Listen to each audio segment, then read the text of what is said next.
கதைச்சரம் நேயர்களுக்கு அன்பார்ந்த வரவேற்புகள். இன்று நாம் ஜே.ஆர். ரங்கராஜு அவர்களின் விஜயராகவன் என்ற துப்பறியும் நாவலை காண உள்ளோம். அதிகாரம் 12. ஜெகநாதாசாரி கும்பகோணம் வந்து சேர்ந்தார்.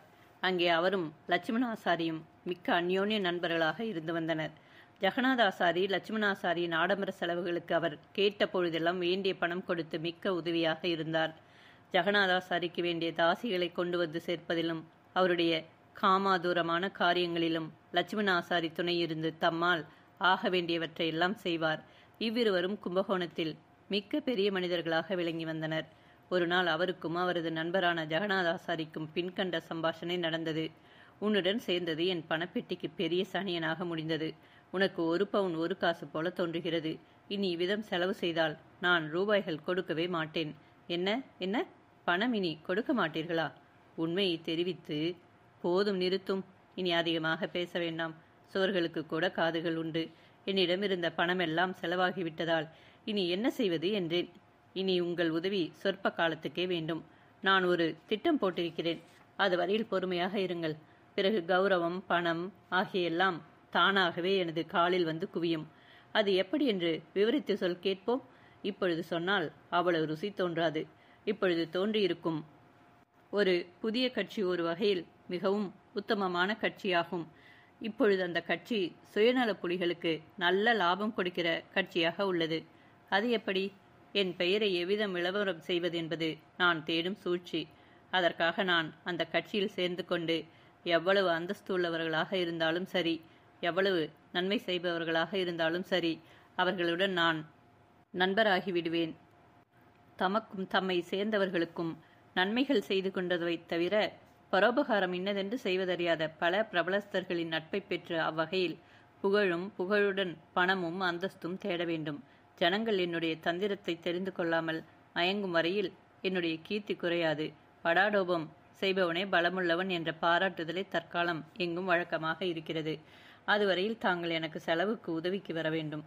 பாருங்கள், நான் 500 600 ரூபாய் விலையுள்ள உடுப்பு அணிந்திருந்தாலும் 5000 ரூபாய் விலையுள்ள மோட்டார் ஏறிச் சென்றாலும் வீட்டிற்குள் நான் குடிப்பது கூழே. என் சொந்த செலவு சொற்பமே. அதுவும் இன்னும் கொஞ்ச நாளைக்கு உதவி செய்யுங்கள்.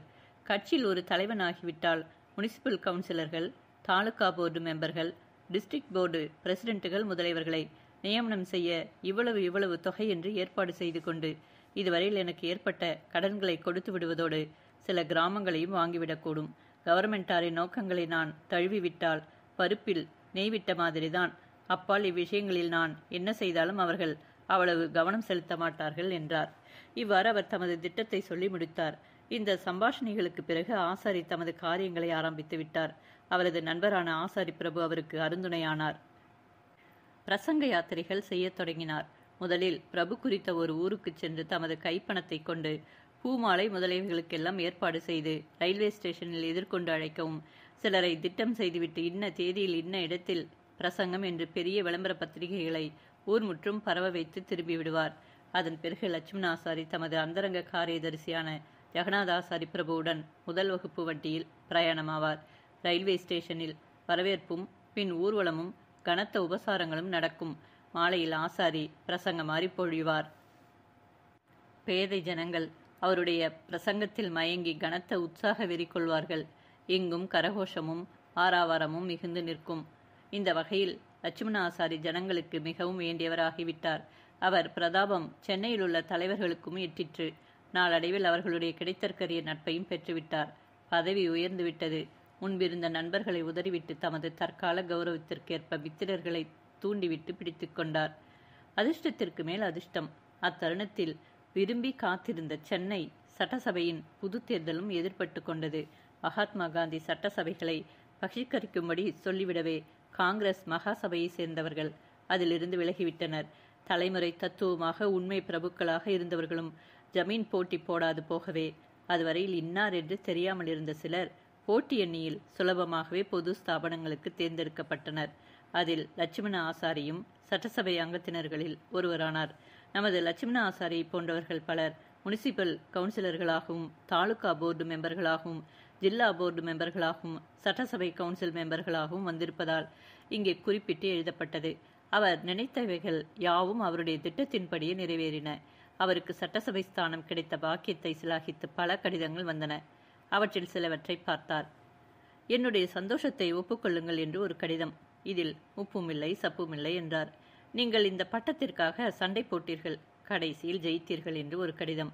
அதை பார்த்துவிட்டு, நான் என்ன சண்டை போட்டாலும் அதை இவர் தெரிவிக்கிறது தானாக என்னுடைய சேவைக்காக பொதுஜனங்களின் ஓட்டுக்களின் மூலமாக சிலாகித்து கொடுக்கப்பட்டது என்று எழுதக்கூடாதா என்றார்.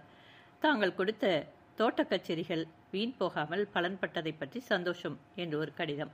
அதை வாசித்துவிட்டு, முட்டாள்தனமாக எழுதுகிறான், அவற்றையெல்லாம் கடிதங்களிலா குறிப்பிடுகிறது, இவனைப் போல மடையனில்லை என்றார்.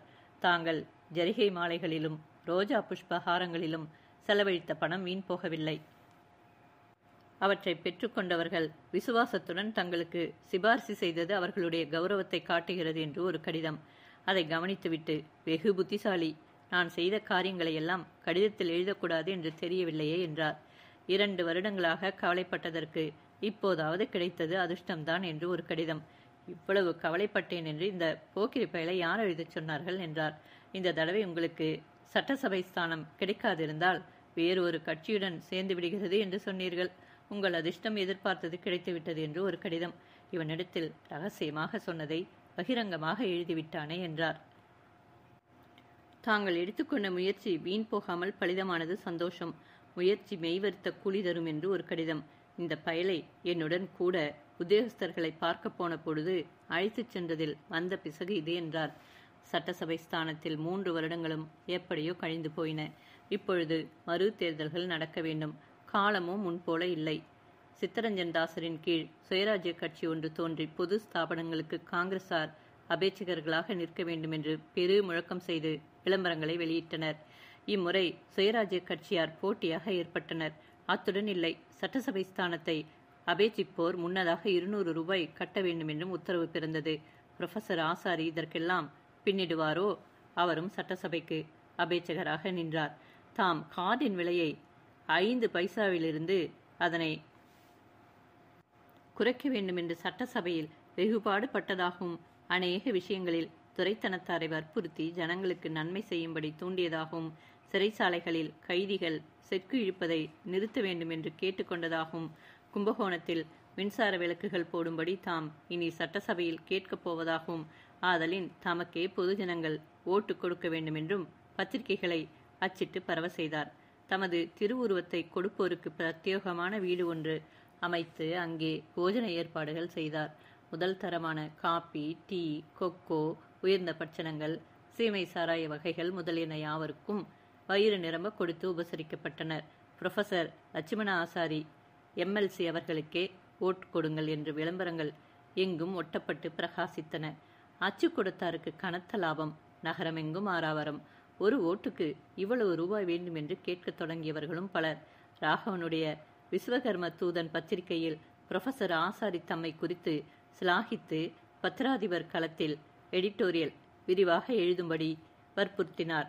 அவரது தமது கொள்கைக்கு விரோதம் என்று சொல்லவே ஆசாரிக்கு கோபம் கொதித்தது. ஜானகியை இனி தம் வீட்டிற்கு வரவேண்டாம் என்று சொல்லிவிட்டார். ஜானகிக்கு இது இடி விழுந்தது போல ஆயிற்று. இவ்வித ஆரவரத்தில் ஆசாரி சில கடிதங்கள் தபால் மூலமாக வரப்பெற்றார். முதல் கடிதம்: தர்மத்திலே நம்பிக்கையற்ற நீர் பொதுஜன சேவகனான விதம் எவ்வாறு? மோசம் எப்படியும் வெளிவரும். உமது கடிதங்கள் யாவும் எங்களிடம் சிக்கிக் கொண்டன. எல்லோரையும் கண்டுபிடிதாயிற்று. இனி உங்களை போலீசார் வசமாக்க வெகு நேரம் செல்லாது. உங்கள் மீதே கண்ணாயிருக்கும். அக்கடிதத்தை காணவும் ஆசாரிக்கு கனத்த வயிற்று வலி உண்டாயிற்று. அக்கடிதம் பலர் முன்னிலையில் படிக்கப்பட்டதால் அதை எழுதியவன் நமக்கு சமமான விரோதி அல்ல என்று வெளியில் சொல்லி சமாளித்துக் கொண்டார். பிறகு ஒரு நாள் மற்றொரு கடிதமும் வரப்பெற்றார். 2வது கடிதம்: நீ வேறு பெயருடன் ஜெகநாத ஆசாரிக்கு எழுதிய கடிதங்கள் எத்தனை என்று கணக்கிட முடியுமா? கெட்டது கெட்டாய். இனியேனும் இதிலிருந்து விலகி உன் வசம் உள்ளவரை அதற்கு உடையவரிடம் ஒப்புவித்துவிடு. உன் அக்கிரமங்களை சுருக்கு. உஷார். இக்கடிதம் ஆசாரி திகைக்கச் செய்தது. 3வதாக வந்த கடிதம் பின்வருமாறு: மறுபடியும் நீ சட்டசபையில் வீற்றிருக்கப் போவது வெறும் கனவு. 3 மாதங்களுக்குள் உன் வாழ்வு சுருங்கிவிடும். உன் நாடகம் முடியும் காலம் நெருங்கிவிட்டது. எச்சரிக்கை. லட்சுமண ஆசாரியின் பெரிய தொந்தி உடைப்பிடித்துக் கொண்டது. இக்கடிதங்கள் எங்கிருந்துதான் புறப்படுகின்றனவோ என்று ஏங்கி வீங்கினார். ஜெகநாத ஆசாரிக்கு இக்கடிதங்களை காண்பிக்கவே உடனே அவர் அன்றைய தினம் உன்னுடன் வேறொரு பிரதி எழுதி கொடுக்கும்படி தந்த எனது கடிதக்கட்டுக்கள் எங்கே என்று கேட்டார். லட்சுமண ஆசாரிய கடிதங்களை பத்திரிகைகளுடன் சுருட்டி வைத்திருந்தது எங்கேயோ தவறி விழுந்து விட்டதென்றும் எவ்வளவோ தேடியும் அது கிடைக்கவில்லை என்றும் கலவரத்துடன் சொன்னார். உடனே ஜெகநாதாசாரி மிக்க கோபத்துடன், ஐயோ, தலைக்கு தீங்கு தேடிவிட்டாயே, அக்கடிதங்கள் எவரிடம் அகப்பட்டு விட்டனவோ என்று தம் தலையில் அடித்துக் கொண்டார். 2 அபூர்வ நண்பர்களும் ஒருவரையொருவர் பார்த்து கொண்டு விழித்து திகைத்தனர். ஜெகநாதாசாரிக்கு 50 வயதிற்கு மேலாகியும் அவருடைய காமாதுரமான சேஷ்டைகள் இன்னும் தொலையவில்லை. கும்பகோணத்திலும் கூட அவரை சுற்றி கொண்டு சம்பளத்தில் 2 தாசிகள் எப்போதும் கூடவே இருந்து வந்தனர். இருந்த வரையிலும் கூடிய வரையும் நன்றாக அனுபவித்து ருசி பார்க்க வேண்டும் என்பது அவருடைய சித்தாந்தம். அவருடைய பாழும் கண்கள் மிகவும் கெட்டவை. எப்பொழுதும் அக்கண்களின் பார்வை காம நோக்குள்ளனவாகவே இருக்கும். அவர் சாவித்திரியை எந்த வகையிலாவது தம் வசப்படுத்திக் கொள்ள வேண்டும் என்று அதற்கான முயற்சிகள் எல்லாம் செய்து பார்த்தார். ஜானகி எப்பொழுதும் சாவித்திரியை சுற்றி கொண்டே இருந்தபடியால் ஒன்றும் செய்ய முடியவில்லை. அதற்காக ராகவன் மீது லட்சுமண ஆசாரிக்கு வருத்தம் உண்டாக்கும்படியான வழி தேடிவிட்டு அதன் மூலமாக ஜானகியை லட்சுமண ஆசாரியின் வீட்டிற்கு வராதபடி செய்துவிட்டார். அதன் பிறகு லட்சுமண ஆசாரியையும் சென்னைக்கு ஓர் அவசர வேலையாக போகும்படி அனுப்பிவிட்டு லட்சுமண ஆசாரியின் வீட்டு வேலைக்காரியை பணத்தால் வசப்படுத்தி தமது பலாத்காரமான காரியங்களுக்கு உதவியாக இருக்கும்படி திட்டம் செய்து வைத்து விட்டார். மத்தியான வேளையில் தம்மை உன்னதமாக சிங்காரித்து கொண்டு லட்சுமண ஆசாரியின் வீட்டிற்கு சென்றார். அச்சமயம் சாவித்திரி மேசையின் முன்பாக உட்கார்ந்து ஏதோ எழுதியபடி இருந்தாள். ஜெகநாதாசாரியை கண்டதும் எழுந்து அவருடைய கோலத்தை உற்று நோக்கினாள். உள்ளம் கலங்கினாள். சற்று நேரம் அசைவற்று தூண் போல நின்று பிறகு ஒரு தூணின் ஓரத்தில் மறைந்தாள். வீட்டில் ஒரு வேலைக்காரியை தவிர்த்து வேறு எவரும் இல்லை. அவ்வேலைக்காரியும் ஜெகநாதாசாரியின் அடிமை. ஆத்திரம் மிகுந்த ஆசாரி பெண்மான் தன்னிடம் நன்றாக அகப்பட்டு கொண்டதென்று சந்தோஷித்தவராக 2000 ரூபாய் மதிப்புள்ள வைரப்பதக்கம் வைத்த கடிகார கொலுசை சாவித்திரியிடம் தரப்போனார். அவரது கண்களையும் அவர் இருந்த ஒருவிதமான மாதிரியையும் கவனித்த சாவித்திரி கலங்கியவளாக அந்த நகையை தனது தந்தை இல்லாத அந்த சமயத்தில் கொண்டு வந்தது சரியல்லவென்றும் தான் தனியே இருக்கிற அந்த சமயத்தில் அவர் வந்தது கிரமம் அல்லவென்றும் சொன்னாள். ஆசாரி அந்த நகையை அவளுக்கென்றே செய்ததாகவும் தாமே அதை அவள் கழுத்தில் போட்டால்தான் தமக்கு திருப்தியாக இருக்கும் என்றும் இன்னும் வைர அட்டிகை ஒன்று செய்வதற்காக அவளுடைய கழுத்தை தம் கைகளால் அளவு எடுத்துக்கொள்ள விடும்படியும் வேண்டிக் கொண்டார். சாகப் போகிற பிணத்திற்கு இவ்வளவு வாய் துடுக்கியேன் என்று சாவித்திரி திட்டினாள். அதற்கு ஆசாரி, நீ என்ன வேண்டுமானாலும் சொல்லிக்கொள், இன்றைக்கு உன்னை விடப்போவதில்லை என்று அவள் அருகில் நெருங்கினார். அவள் மூளைக்கு மூளை ஓடவும் அவர் துரத்தி பிடிக்க பார்க்கவும் ஆகிவிடவே சாவித்திரி என்ன செய்வதென்று அங்கலாய்த்தாள். அச்சமயத்தில் ஆசாரிக்கு உதவியாக வேலைக்காரியும் பின்தொடர்ந்து சாவித்திரி பிடித்து கொடுக்க முயன்றாள். சாவித்திரி இனி தப்பும் வகையில்லை என்று கண்டு சமையலறைக்கு ஓடி கதவை உள்தாழ்பால் இட்டு கொண்டாள். ஆசாரியும் வேலைக்காரியும் எத்தனை முறை தட்டியும் கதவு திறக்கவே இல்லை. ஆசாரிக்கு கோபம் பொங்கிற்று. கதவை உடைத்தாவது உள்ளே வந்து அன்றைக்குள் அவளை தான் பெண்டாளாமல் போவதில்லை என்று சொல்லி ஆராவரித்தார். உள்ளிருந்தபடியே சாவித்திரி, அவ்வளவு தைரியம் இருந்தால் செய் பார்ப்போம் என்றாள். ஆசாரி, ஒரு சான் சிறுக்கிக்கு இவ்வளவு அடமா என்று சொல்லிவிட்டு வேலைக்காரியிடம் அவளை வீட்டிற்குள்ளேயே இருக்கும்படியும் நன்றாக இருட்டிய பிறகு தான் தச்சனோடு வந்து அறையின் தாழ்பாலை திறந்து தன் மனோபிஷ்டத்தை நிறைவேற்றாமல் போவதில்லை என்றும் சொல்லி அதுவரையில் ஆகாரத்திற்கு வித்துக் கொள்ளும்படி 7 ரூபாய் பெறக்கூடிய 2 சீமை பிஸ்கட் பெட்டிகளை வேலைக்காரியிடம் கொடுத்து சாப்பிட சொல்லிவிட்டு வீட்டின் வெளியில் பூட்டு போட்டுக்கொண்டு ஆத்திரத்துடன் சென்றார்.